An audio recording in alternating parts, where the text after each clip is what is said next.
proceed. You may. Your Honor, counsel, and members of the jury. 0.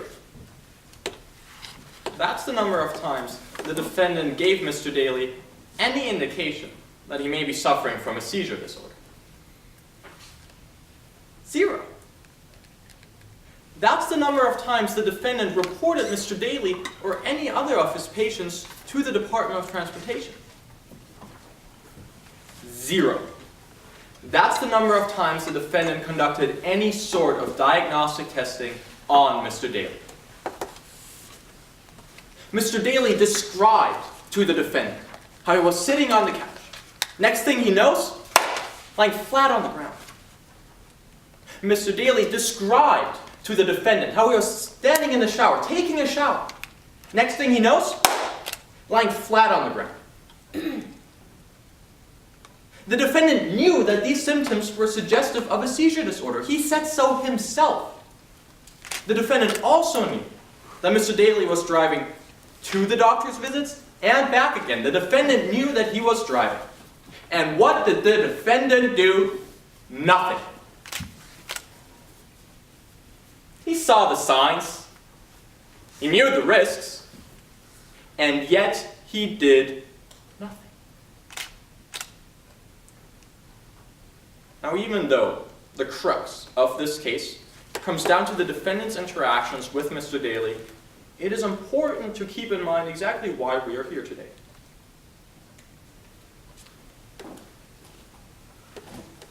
This is Sam Shields, family man. He used to do hard manual labor. He can't do that anymore. What happened? Well, on September 4th, 2016, Mr. Shields was driving down Kessel Road trying to go back home. When in the distance, he saw a car that had just blown a stop sign. The car was being driven erratically, swaying from one side to the other. Mr. Shields, he tried to get out of the way. He tried to get to safety. Mr. Shields, he looked up and saw the driver of the other car, Mr. Daly, slumped over, motionless, not even looking at the road ahead. The car, it came closer and closer and closer, and then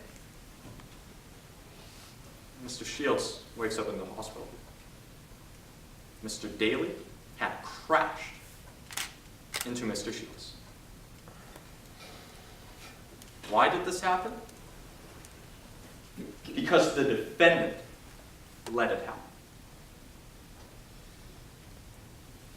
Now, as the party bringing forth this lawsuit, we had the burden of proof.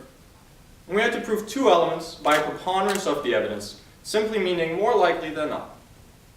The first element we had to prove was that the defendant was negligent. This means that the defendant did not act in a way a reasonable doctor would have in his shoes. For this case specifically, this means that we had to prove that the defendant knew or should have known that Mr. Daly was suffering from seizures, which would have required him to report him to the Department of Transportation. And the second element we had to prove was causation. That the defendant's negligence caused Mr. Shields' harm. Essentially, this means that if the defendant had done his job, if he had reported Mr. Daly to the Department of Transportation, then Mr. Shields would not have gotten hurt. And members of the jury, we met our burden today. We met our burden by showing you that the defendant saw the signs, that he knew the risks, and that he chose to do nothing. So I want to start with that first one, that the defendant knew or should have known that Mr. Daly was suffering from seizures. We heard today that the defendant saw Mr. Daly on 4 separate occasions. And already on that very first meeting, the defendant noted so himself in his medical notes that some of the symptoms may be indicative of seizures. And more than that, members of the jury, the defendant actually thought that Mr. Daly had already suffered an atonic seizure right after the attack in June 2015. But already here is when things get a little strange, because that is not what Dr. Hertz told us. You see, Dr. Hertz, she reviewed the deposition of the defendant, and she did not understand when that seizure took place. She believed that that seizure took place after the accident, but that's not what the defendant said. So, who does the defense want us to believe?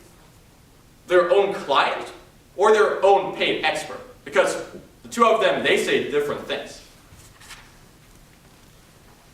Well, members of the jury, let's just go with what the defendant said.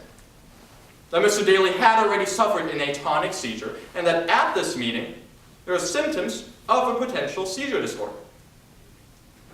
But members of the jury, despite that, the defendant did not diagnose Mr. Daly with a seizure disorder. Instead, he diagnosed him with post-concussion syndrome. But then, members of the jury, the defendant did something strange. He prescribed gabapentin. And we heard from the defendant and Dr. Leonard that this is a medication primarily used to treat seizures. Now, the defendant took the stand and told you that he was not using it for that reason. He was using it for off-label purposes. Now, members of the jury, why would he do that? Why would he prescribe a medication off-label if there's other medications out there? If you wanted to put up a painting in your living room, in order to do that, you needed to get a nail in the wall.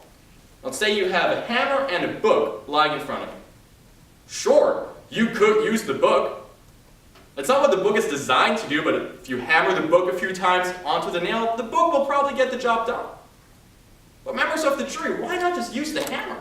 It's right there in front of you. That's what the hammer is designed to do.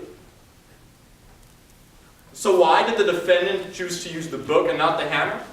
Well, because the defendant wasn't trying to get a nail in the wall. He wasn't trying to treat post-concussion syndrome. He was trying to treat a seizure disorder. Because the defendant saw the signs. And the signs became clearer and clearer and clearer. By the third visit, Mr. Daly was describing instances where he was sitting down on the couch or standing in the shower.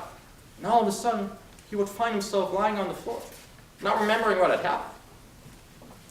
Now, the defendant took the stand and told you that he believed these were symptoms of memory loss. But members of the jury, I want you to really think about what that means. The defendant wants you to believe that Mr. Daly was just sitting on the couch. Then he decides to lie on the floor, wake up, and not remember ever doing so. The defendant wants you to believe that Mr. Daly was taking a shower, standing in the shower, and then decides to lie on the floor of the shower, wake up, and not remember doing so? Does that sound like memory loss, members of the jury? No. It sounds like a seizure. And the defendant knew that. Because then the defendant decided to double the dosage of gabapentin. Now, the defendant said that that was for the memory loss. But members of the jury, gabapentin does not treat memory loss. You know what it does treat? Seizures. Members of the jury, the signs were there and the defendant saw them. Not once or twice, but every single time the defendant met with Mr. Daly, looked him into the eye, and sent him back out into the world without giving him any indication of what was happening to him. And that brings me to the next point. That the defendant knew the risks. Now, the defendant told you that he is familiar with the statute that requires him to report any patient that is suffering from a single seizure. But why did he not do that in this case? Well, members of the jury, there are three possible reasons for that. The first one may be that he didn't really know what he was doing. Remember in cross-examination when my co-counsel, Ms. Coley, asked the defendant if he had ever had a patient suffering from a seizure disorder? Not even a seizure disorder, a single seizure. The defendant looked you in the eyes and he said, "I don't remember." Members of the jury, how does he not remember? This is a case about him. He is the defendant. And he didn't think it was relevant to look through his medical notes to see if at any time he had treated someone with a seizure? Members of the jury, there's two scenarios here, right? Either he has had a patient with a seizure, or he never had a patient with a seizure. But here's where things get interesting, members of the jury. Because the defendant also told you that he has never reported any of his patients to the Department of Transportation. Now, if he never had a patient with a seizure, he did not need to do that. That's fine. However, that does mean that he didn't even know what to look for. How can we expect that someone can correctly diagnose a different patient with a seizure if he had never diagnosed or treated anyone with a seizure? At that point, why would he not just refer that patient to a specialist? Or even better, conduct diagnostic testing which he knew existed. The second option is that he has treated a patient with a seizure disorder. For members of the jury, that would have required him to report it. And the defendant told you that's not what happened. So members of the jury, maybe the defendant just did not know what he was doing. Well, there's more explanations. Because the defendant also told you that he does not believe it should be his job to decide who can and cannot drive. He told you that. That was his personal belief. And members of the jury, on top of that, the third reason why the defendant possibly did not report Mr. Daly to the Department of Transportation is that the defendant actually is related to Mr. Daly. Mr. Daly is the defendant's spouse's second cousin. So of course, if you don't believe that this should be your job, why should you then report someone you're related to? Why should you report someone in your family? Because you know what you could do instead? You could just say that that person never was suffering from any seizures, but still give him gabapentin, seizure medication. Members of the jury, that's exactly what happened here. Because on top of all of that, the defendant knew the risk. He knew that Mr. Daly drove himself to the doctor's appointments and back again. He knew that Mr. Daly was driving. But because he did not think it was his job to do anything, because he did not want to do anything, the defendant did nothing. Now you heard from Dr. Leonard today. Dr. Leonard told you what a reasonable doctor would have done in the defendant's situation. She told you that, well, that doctor could have referred the patient to a specialist, could have conducted diagnostic testing, or could have just outright reported him. But instead, the defendant did nothing. However, the defendant does claim that he did something. And the defendant claims that he advised Mr. Daly not to drive, but that is not what Mr. Daly says. Remember when my co-counsel and I read you portions of Mr. Daly's deposition? Where Mr. Daly says that, no, never! That the defendant never told me to drive, not to drive. However, the defendant says he has proof that he advised the defendant not to drive. These medical records right here.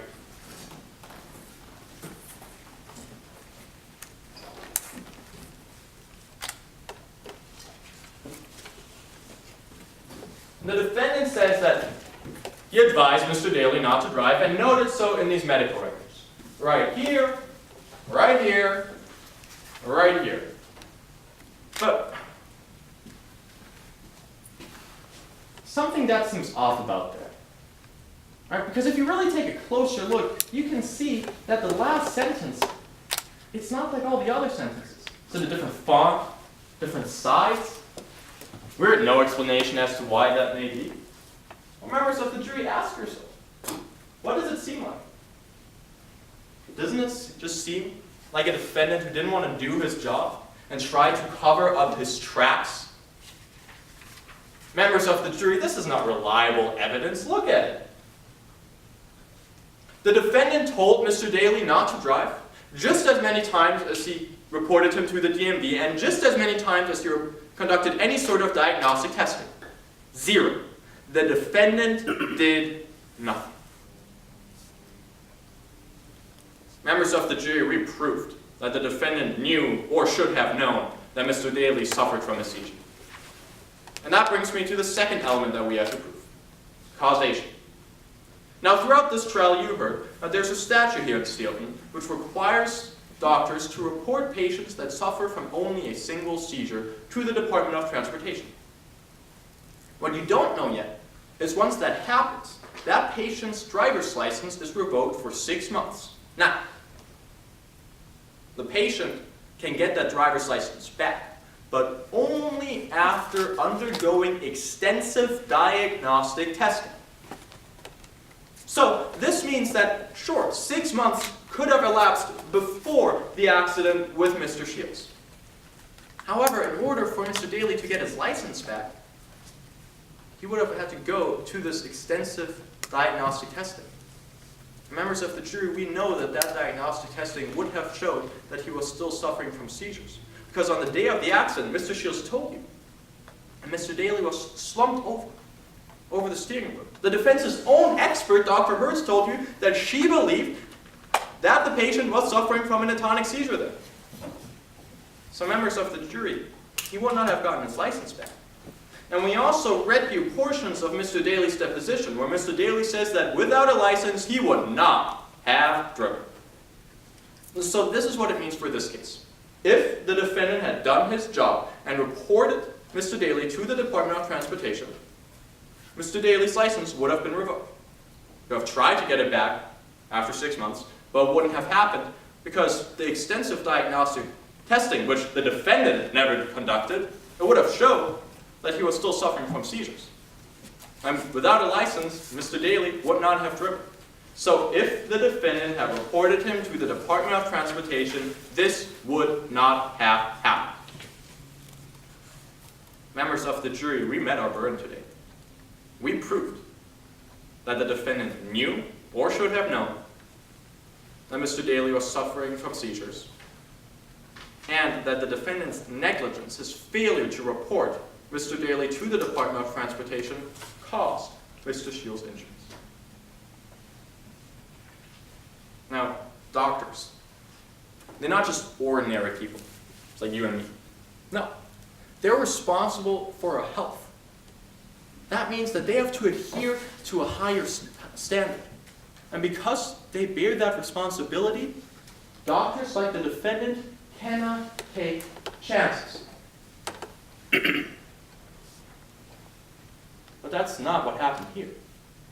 Because when Mr. Daly went to see the defendant on the very first visit, and the defendant thought that he had a seizure, he had suffered from an atonic seizure in the past, but didn't decide to do any diagnostic testing or refer him to a specialist, the defendant took chances. Next visit, when still the defendant did not refer the patient to any sort of specialist or conduct any sort of diagnostic testing, the defendant took chances. Even by the third visit, when the patient, Mr. Daly, was describing how he had collapsed and the defendant chose not to report him, the defendant took chances. Members of the jury, instead of taking responsibility for Mr. Daly, the defendant took chances. And as a doctor, that's a chance you just cannot take. He saw the signs. He knew the risks. And he did nothing. Find why.